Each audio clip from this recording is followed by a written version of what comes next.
Bismillahirrahmanirrahim. Assalamualaikum warahmatullahi wabarakatuh. Innal hamdalillah nahmaduhu wa nasta'inuhu wa nastaghfiruh wa na'udzu billahi min syururi anfusina wa min sayyiati a'malina. May yahdihillahu fala mudilla lahu wa may yudlil fala hadiyalah. Asyhadu an la ilaha illallah wahdahu la syarikalah wa asyhadu anna Muhammadan abduhu wa rasuluhu la nabiyya ba'da. Allahumma shalli wa sallim wa barik ala sayyidina Muhammad wa ala alihi wa ashabihi wa tabi'ahum bi ihsanin ila yaumil. Amma ba'du, para hadirin sekalian yang dirahmati Allah dimanapun berada. Alhamdulillah, segala puji bagi Allah Subhanahu wa taala. Pada siang hari ini kita dipertemukan kembali dalam kajian rutin ini. Semoga Allah Subhanahu wa taala selalu memberikan keberkahan dimanapun kita berada, selalu menjaga kita, selalu memberikan kepada kita kesehatan. Salawat dan salam tak lupa pula kita aturkan kepada junjungan kita, teladan kita Nabi Muhammad SAW, yang kita harapkan syafaatnya di yaumil akhir. Para sekalian yang rahmati Allah, pada siang hari ini kita akan membahas tentang satu materi ini cukup sering dikaji, yaitu tentang permasalahan rezeki. Jadi bagaimana kita memahami konsep rezeki ini dalam Islam? Karena memang banyak orang yang juga masih belum memahami benar ya konsep rezeki ini dalam Islam, atau ada yang salah memahami konsep rezeki tersebut. Jadi mari kita gali bagaimana memahami konsep rezeki ini dari Al-Quran dan Sunnah yang menjadi panduan hidup kita. Di sini saya tampilkan ada beberapa prinsip ya, ada beberapa prinsip. Saya cuma menuliskan 5 prinsip saja di dalam memahami konsep rezeki ini dalam Islam. Dalam 5 prinsip dasar lah ya, sehingga nanti kita akan memahami rezeki ini dengan benar. Ya. Rezeki, prinsip yang pertama, ya, prinsip yang pertama, next, PowerPoint-nya. Prinsip yang pertama adalah ini, Allah Subhanahu wa taala telah menjamin rezeki setiap makhluk. Ini yang harus kita pegang betul ya. Kita harus yakini bahwa Allah Subhanahu wa taala telah menjamin rezeki setiap makhluk.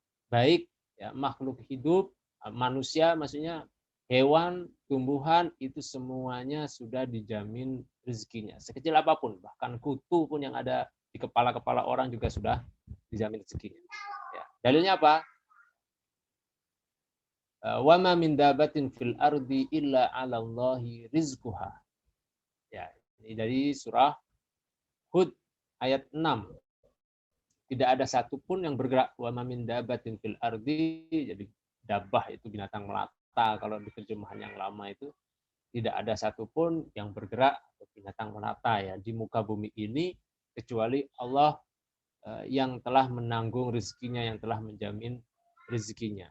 Di apapun, sekecil apapun makhluk atau ciptaan Allah Subhanahu wa taala, itu semua sudah dijamin rezekinya oleh Allah Subhanahu wa taala.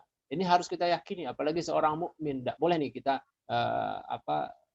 berkurang keimanannya sedikit pun tentang hal ini ya.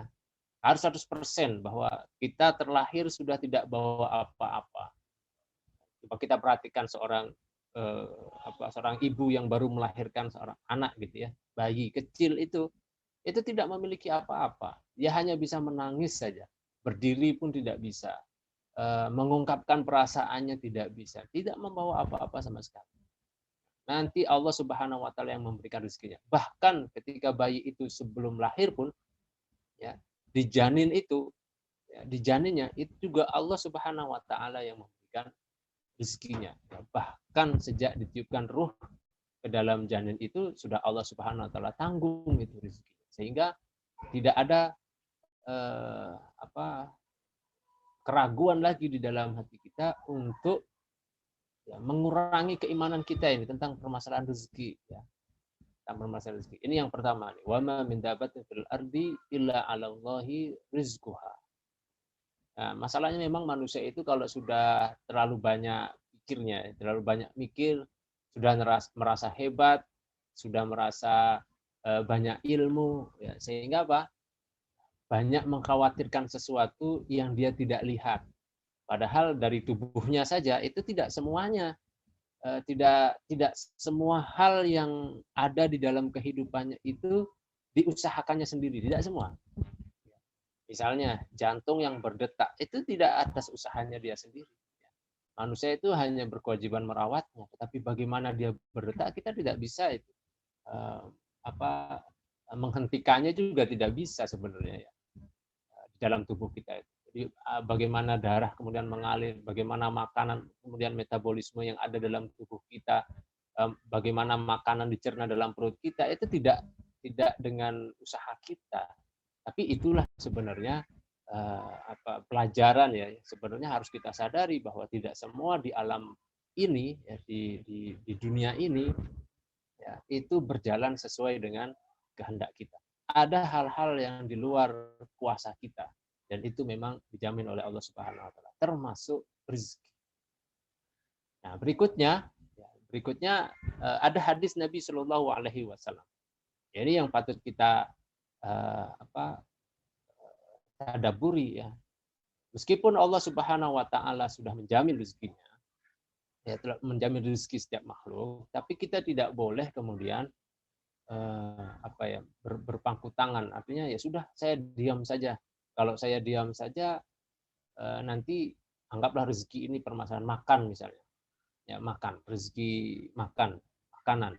Kemudian kita mengatakan ya sudah saya diam aja. Kalau misalnya Allah sudah menjamin rezeki, berarti pastilah makanan itu akan datang sendirinya begitu ya. Nah, ini sebenarnya salah satu suul adab ya. Adab yang tidak baik terhadap Allah Subhanahu wa taala ya. Jangan bilang adab itu hanya kepada manusia saja. Pada Allah Subhanahu wa taala pun juga ada adab. Makanya ketika Umar bin Khattab mendapati satu anak-anak muda yang berkumpul di siang hari yang nggak bekerja ya. Kemudian Umar mengatakan, "Siapa kalian ini?" Nah, mereka orang-orang ini mengatakan, "Kami orang-orang yang bertawakal. Kami ini al-mutawakkilun." Tapi kata Umar, bukan, kamu bukan orang-orang yang bertawakal, tetapi kamu itu muta'akilun. Muta'akilun itu kamu ini orang yang menggerogoti saja. Artinya yang orang malas yang cuma bisa makan saja gitu. Orang malas sebenarnya. Bukan begitu konsep tawakal. Nah, di sini di dalam hadis Nabi Shallallahu alaihi wasallam, "Lau annakum tawakkaltum 'alallahi haqqa tawakkulihi."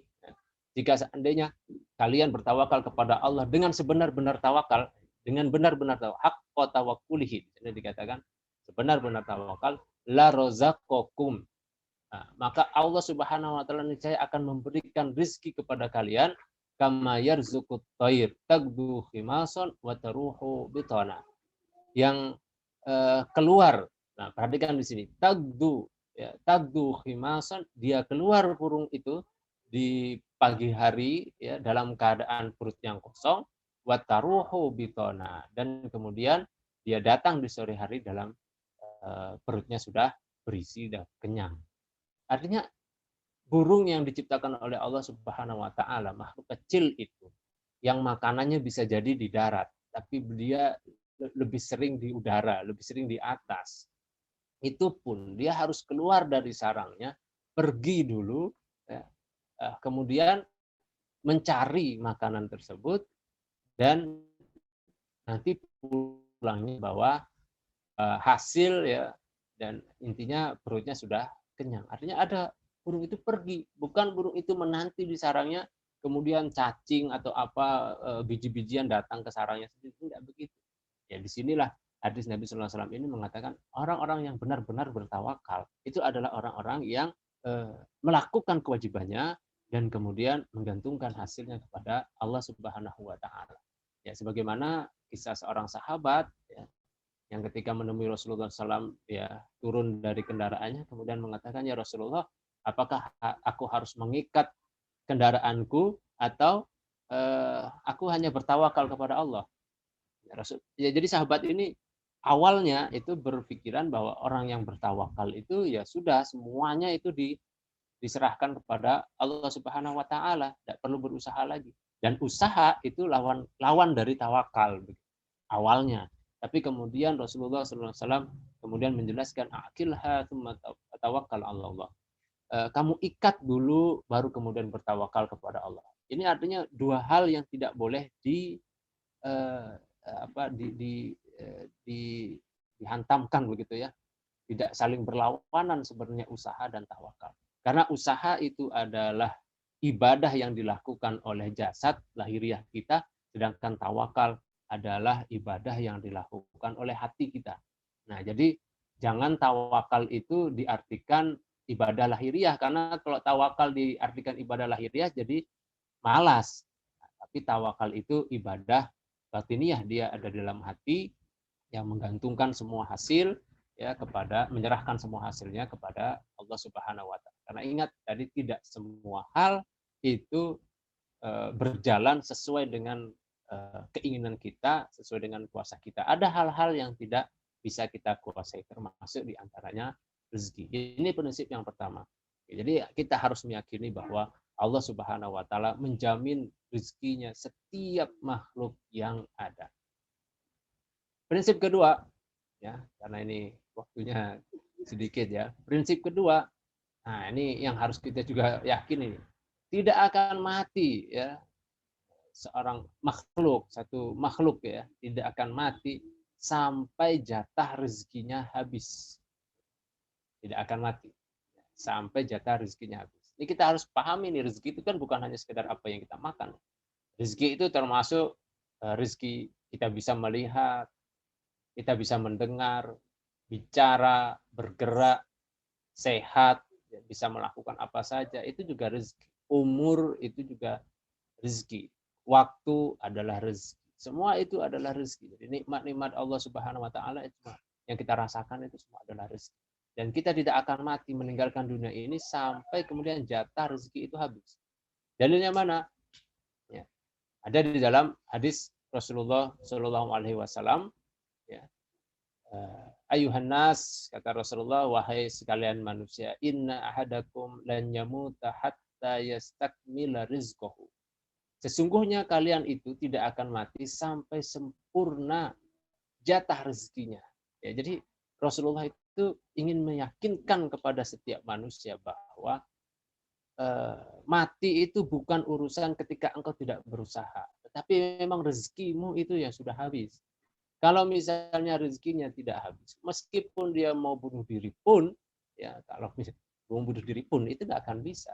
Kan banyak kisah-kisah di mana dia ingin bunuh diri, tapi nggak terjadi gitu. Ada yang menolongnya, mau minum racun, ternyata nggak mati. Ya, atau misalnya seseorang, banyak itu kisah-kisah, misalnya seorang ibu misalnya karena sudah putus asa terhadap hidup, kemudian dia memberikan racun kepada dirinya, anak-anaknya. Tapi yang mati ternyata dirinya saja, anak-anaknya selamat. Ya itu kan rezeki. Setiap apa ya, rezeki seseorang itu bukan berada di tangan seseorang, tapi memang betul-betul Allah Subhanahu wa taala yang mengaturnya. Sehingga dikatakan tidak akan mati sampai sempurna jatah rezekinya. Ittaqullah ayuhan nas. Maka karena rezeki itu sudah diatur oleh Allah Subhanahu wa taala, maka bertakwalah kepada Allah. Karena tugas kita itu hanya bertakwa, bukan ngatur rezeki, bukan mengatur sesuatu yang sudah diatur oleh Allah Subhanahu wa taala.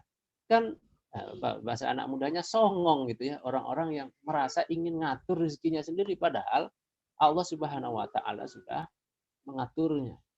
Tugas kita adalah ittaqullah ayuhan nas. Ya, bertakwalah kepada Allah. Kemudian nasihat beliau, wa ajmilu fit talab. Ini penting. Yang kadang-kadang dikutip hadis ini hanya sampai fala hatta yastakmilu rizqahu, ya. Jadi sampai jatah rezekinya habis baru mati, cuma sampai segitu saja sudah. Padahal ada nasihat Rasulullah, fala tastabti'ur rizqa, ya. Jangan kalian merasa rezeki kalian itu terhambat, ya. Jadi Allah Subhanahu wa taala memberikan rezeki itu sesuai dengan kehendaknya, bukan kita yang maksa. Misalnya kita sekarang membutuhkan, contoh ya, kita membutuhkan harta sekarang ini, kita membutuhkan harta misalnya untuk memenuhi kebutuhan kita. Kemudian kita berdoa kepada Allah, ya Allah, saya ingin ini, saya ingin ini, saya ingin ini. Ini penting. Doa itu kan ibadah, betul. Dia yang dia sudah lakukan betul. kemudian dia keluar rumah, dia bekerja sudah ahsanu amala, bekerja yang sudah paling bagus begitu. Tapi kemudian ternyata tidak datang tuh harta yang dia inginkan, itu tidak datang. Kemudian dia menyalahkan, saya sudah berdoa, saya sudah berusaha, tapi nggak datang-datang. Padahal ingat ya, hadirin sekalian dirahmati Allah, Allah Subhanahu wa taala mengabulkan doa itu tidak bergantung kepada dirimu. Kalau misalnya setiap apa doa itu tergantung pada orang-orang yang berdoa, maka Allah Subhanahu wa taala tidak lagi maha kuasa. Karena Allah maha kuasa, dia ingin menunjukkan kekuasaannya. Kapan dia menahan doa itu, kapan kemudian dia mengabulkan, itu kembali lagi kepada Allah Subhanahu wa taala. Tentunya setiap kebijakan atau keputusan Allah Subhanahu wa taala itu selalu ada hikmahnya. Ketika dia menahan doa ini, ya, kemudian mendapatkan doanya baru dikabulkan setelah berapa tahun begitu, itu ada hikmahnya. Dan itu pasti ada hikmah. Nah itu yang penting. Jadi jangan sepotong-potong juga kita nanti mengutip hadis-hadis Nabi. Ya, betul, rezeki tidak akan kita tidak akan mati sampai rezeki kita habis. Tapi lihat wasiat Rasulullah, nasihat Rasulullah. Di sana ada wa ajmilu fit talab, ya. Carilah rezeki dengan yang baik, wa ajmilu. Ajmilu kan kata jamil, perindah. Perindahlah dalam cara mencarinya. Kalau misalnya kemudian dikatakan khudhu ma halal, ambillah apa yang halal, wada'u ma haruma, dan tinggalkanlah apa yang haram. Ya, jadi halal dan haram. Saya kadang-kadang berpikir begini, kalau misalnya ketika khudhu ma halal, wada'u ma haruma. Ya. Jadi halal dan haram di sini adalah di dalam at-tolab, di dalam mencarinya. Contoh misalnya, ada seorang yang membutuhkan uang, kemudian dia ada kesempatan mencuri, kemudian ada kesempatan mencuri, di sana ada uang yang ada yang bisa diambil gitu ya dengan zalim. Nah, ini kan dia bisa memilih di sini dengan cara ini, mungkin dia bisa akan memenuhi kebutuhan anaknya, memenuhi kebutuhan sekolah, makan dan segala macam. Tapi ketika dia melakukan itu, nah, disinilah dia jatuh kepada satu yang haram. Uangnya tadi itu kan tidak bisa berubah jadi zatnya uang itu kan tidak jadi haram. Yang menjadikan dia haram dinikmati itu karena caranya dia yang salah, ya, caranya yang dia salah. Tapi kalau dia bersabar, dia tinggalkan itu, bada'u maharuma, dia kemudian meninggalkan yang haram karena Allah Subhanahu wa taala, kemudian dia tetap mencari, itu bisa jadi apa yang dia dapatkan nanti sesuai dengan apa yang dia ingin ambil dari sesuatu yang haram tadi. Kita kan tidak pernah tahu. Nah, makanya kita nggak boleh mengatakan lau-lau gitu ya, seandainya itu nggak ada. Misalnya contoh, ada dua jalan gitu ya, ada dua jalan. Dia ingin jalan ke kanan apa jalan ke kiri. Tapi ketika dia sudah jalan ke kanan saja kayaknya lebih mulus. Ternyata dari lewat jalan kanan dia terjatuh di situ. Ada lubang misalnya. Nah, ketika sudah terjatuh, dia bilang begini, seandainya tadi saya ngambil jalan yang kiri, pasti nggak terjadi. Ya belum tentu. Karena kalau misalnya memang sudah ditakdirkan untuk terluka pada saat itu, ya bisa jadi dengan cara yang lain di jalan kiri itu dia akan terluka. Begitu pula permasalahan rezeki. Ya, tidak bisa ditunda, Allah Subhanahu wa taala lah yang menentukannya. Jadi kalau kita berdoa itu jangan maksa. Kalau kita berdoa maksa, kemudian seakan-akan Allah nggak mengabulkan doa saja. Karena di sini yang berkuasa adalah Allah, bukan kita. Kita hanya berdoa ibadah sudah dapat dicatat. Nah, tetapi apakah doa kita itu baik untuk kita? Kita nggak tahu di masa depan. Makanya Allah Subhanahu wa taala ketika mengabulkan doa seseorang itu ada beberapa kemungkinan. Pertama, dia langsung kabulkan karena itu memang doa yang baik dan tepat. Ya, baik dan tepat. Kemudian tepat waktunya gitu kan. Baik dan kemudian tepat waktunya. Makanya Allah Subhanahu wa taala berikan. Tapi ada juga Allah Subhanahu wa taala memberikannya pada waktu yang tepat. Doanya sudah baik tapi belum tepat waktunya. Sehingga dicarilah waktu yang tepat oleh Allah Subhanahu wa taala. Bisa jadi ketika dia dapat uang sekarang, nah itu tidak lebih baik ketika dia mendapatkan uang nanti. Atau bisa jadi kemudian doanya tidak baik dan tidak tepat sehingga Allah Subhanahu wa taala ganti sebab dia sudah berdoa karena doa itu sendiri adalah ibadah, diganti dengan cara yang ya dengan sesuatu yang lebih baik. Ya. Gitu. Jadi doa itu tidak ada yang salah, ya. Pasti menguntungkan kita. Jadi sabar saja, kita berusaha. Ya. Kemudian prinsip ketiga. Jadi prinsip kedua tadi tidak akan mati sampai jatah rezeki habis. Prinsip ketiga, rezeki itu adalah yang bisa kita konsumsi dan bisa kita manfaatkan, bukan semata-mata yang kita miliki. Hadisnya mana? Dari Abdullah bin Sikhar radhiyallahu an. Nabi Muhammad sallallahu alaihi wasallam bersabda, ya ibnu Adam, wahallaka ya ibnu Adam min malik illa ya, illa qala yaku. Di sini kayaknya hancur ini gininya ya. Hadisnya ini bukan begini ya. Jadi ada yang salah. Yaqulu ibnu Adam itu dari tengah dia dirusak ya, di layar. Yaqulu ibnu Adam mali mali. Manusia itu selalu mengatakan mali mali, hartaku hartaku. Padahal ya, hakikat dari harta ya, illa wahallaka ya ibnu Adam min malikin illa ma akalta fa'afnai. Padahal harta itu ya hakikatnya adalah ma akalta fa'afnai. Apa yang kamu makan sampai habis. Ya. Kemudian aula bista fa'ablait. Ya, dan apa yang kamu gunakan sampai dia rusak. Au tasaddaqta fa'amdai. Atau apa yang kamu sedekahkan dan sehingga dia tersisa sampai di hari kiamat. Nah, jadi kan begini, kalau misalnya kita contoh gajian, ya, gajian dengan gaji sekian misalnya 5 juta, 6 juta, 10 juta, 1 juta, berapapun itu, ya, berapapun itu kan masih di genggaman atau kita taruh di tabungan, ya, atau ya pokoknya di investasi semuanya gitu, sudah digunakan semua. Tapi yang dimaksud dengan rezeki itu bukan apa yang kita miliki itu. Karena tetaplah berapapun banyak uangnya, tetap yang kita makan adalah apa yang di piring itu. Segitu. Ya kan? Segitu. Kita nggak mungkin bisa menghabiskan berpuluh-puluh juta untuk hanya makan saja. Yang penting habis makan. Nggak bisa. Karena ada keterbatasan kan. Jadi ma'akal tak fa'afnai. Tetapi yang kita makan itu sebenarnya, kalau misalnya tujuannya adalah ibadah, dia hanya untuk menegakkan saja, untuk biar kenyang dan kita bisa bergerak lagi. Kan begitu sebenarnya konsep hidupnya itu kan seperti itu. Rasulullah SAW tidak pernah memilih-milih makanan, apa yang ada dimakan. Kalau nggak suka, nggak diejek makanannya, cuma disingkirkan saja. Karena memang nggak suka, nggak selera di lidah, ya nggak usah diejek. Ini makanan kok jelek begini sih, kan nggak begitu. Jadi kalau suka dimakan, ya apa ada dimakan. Kalau nggak ada, ya nggak menyesali begitu, biasa saja. Makanya hidupnya aman. Ma'akal tafa'afna. Jadi rezeki itu adalah apa yang kita rasakan, yang kita makan.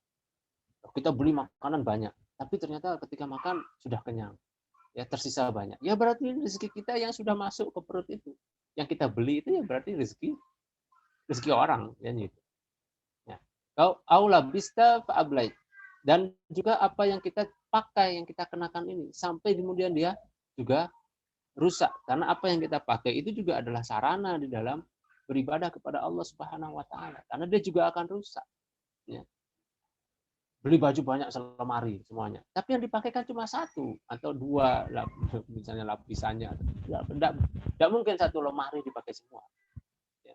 Jadi satu saja setiap hari, berarti rezekinya satu saja untuk apa yang dikenakan. Sampai kemudian kekecilan atau rusak. Begitu. Itu rezeki. Nah, yang terpenting atau harta yang kamu sedekahkan. Nah, yang disedekahkan itulah sebenarnya akan ada gitu ya. Harta itu ditabung pada hakikatnya yang nanti akan ditarik tabungan itu di hari kiamat. Kita bisa ambil ya di hari kiamat. Ya, makanya supaya kita abadi itu harta kita itu ya, yang bisa kita rasakan nanti sampai di hari kiamat, ya, disedekahkan dan digunakan untuk hal yang bermanfaat. Ya, sehingga harta itu menjadi bernilai sedekah dan dia kita abadikan sampai di hari kiamat. Caranya apa? Jadi digunakan untuk sedekah atau hal-hal yang bermanfaat. Ya, itu prinsip ketiga. Ya, prinsip ketiga, rezeki itu pada hakikatnya adalah apa yang kita konsumsi dan yang kita manfaatkan. Prinsip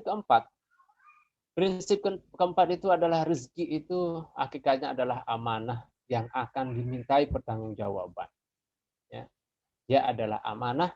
Jadi kalau misalnya mata itu amanah untuk memandang hal-hal yang bisa mendekatkan diri kita kepada Allah. Begitu pula pendengaran.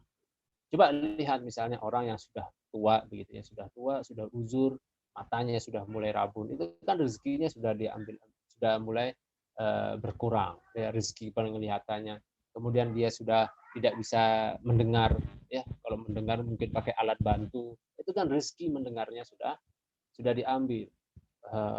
Kaki sudah tidak bisa lagi berjalan, kemudian tangan sudah bisa bergerak sebagaimana masa muda. Itu semua rezeki itu di jatah rezekinya itu sudah perlahan-perlahan habis sampai kemudian benar-benar habis dan sudah tidak ada yang bisa tidak ada yang bisa dilakukan lagi. Tinggal dimintai pertanggungjawaban nanti di akhirat kelak.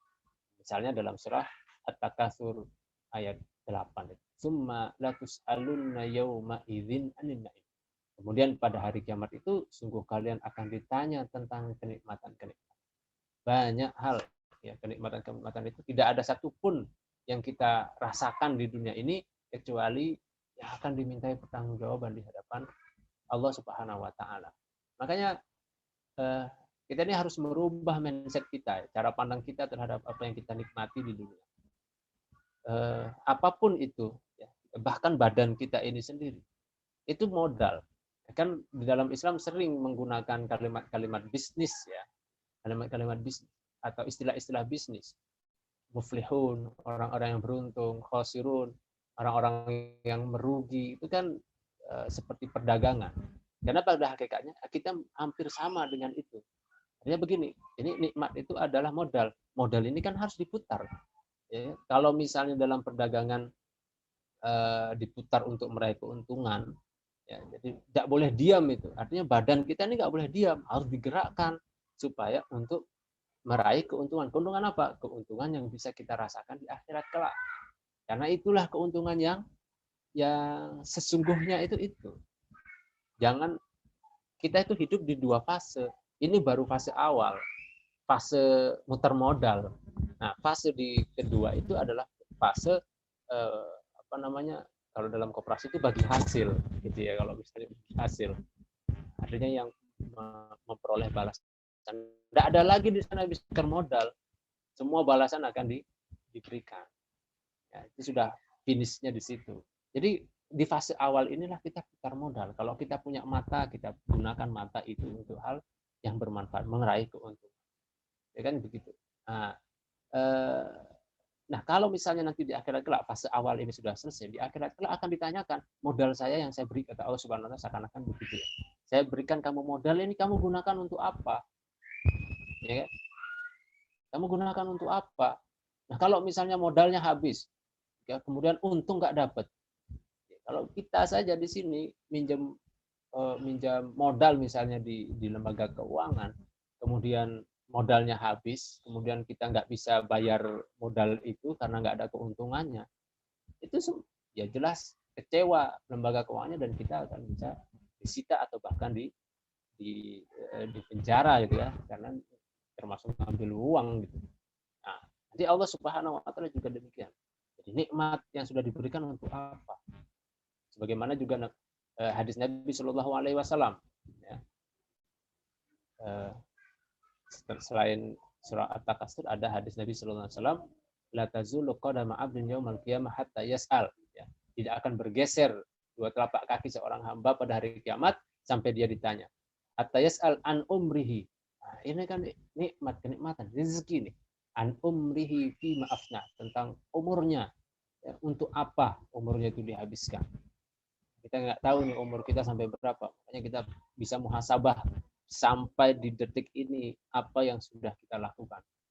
Umur itu atau apa yang kita lakukan itu, siapapun kita, profesi kita di apa, kemudian dimanapun kita berada, yang kita lakukan cuma 3 hal saja. Ya. Cuma 3 hal saja. Yang pertama, dia bermanfaat. Kedua, dia sia-sia. Kalau bermanfaat, insya Allah dapat pahala, diberikan balasan oleh Allah Subhanahu Wa Taala dengan yang lebih baik. Kemudian yang kedua, dia itu sia-sia.